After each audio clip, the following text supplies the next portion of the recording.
Our chief White House correspondent Jon Karl here this morning, and I want to put up this tweet just a few moments ago from the president. He said, Senator Richard Blumenthal, who never fought in Vietnam when he said for years he had, major lie, now misrepresents what Judge Gorsuch told him. Now, this is a little surprising because White House officials, as Cecilia said yesterday, have been saying, well, they all knew this was coming from Judge Gorsuch. They expected it. Yeah, so let me tell you what I know, which is White House senior staff clearly knew this was coming. In fact, they even knew the words that Gorsuch was going to use. They knew that going into these meetings with Democrats, one of the first questions he would be asked would be on Trump's attacks on the judiciary.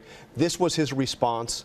The person who confirmed it works for the White House on this. So now to have the President of the United States say that is baffling. It's a bit baffling. But they see this as a good thing in terms of the confirmation battle. He needs to create some distance with Trump's most controversial positions. It may help Gorsuch a little bit in improving his independence. At the same time, what it sets up for Democrats is making the hearings for Gorsuch a lot more about Trump than they are about Gorsuch. Well, that's exactly what Democrats will do. They want to tie Gorsuch to the most controversial things that Trump has said. Here's the thing that Gorsuch has going for him.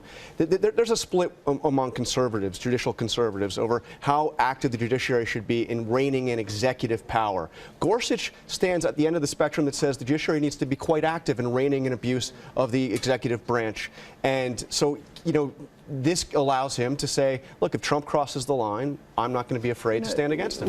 We've seen things like this with President Trump before. Remember in the vice presidential search, he seemed to pull back at the last minute from Vice President Pence. It's hard to imagine how he's going to take seeing these confirmation hearings, seeing Judge Gorsuch, if indeed he follows through on what he said yesterday, publicly distancing himself from the president. Yeah, I mean, certainly the president's top advisors are fine with this. They see this as actually an effective strategy to get him confirmed, which is the goal. But it's going to be interesting to see how it plays out with the president himself. Jon Karl, thanks very much.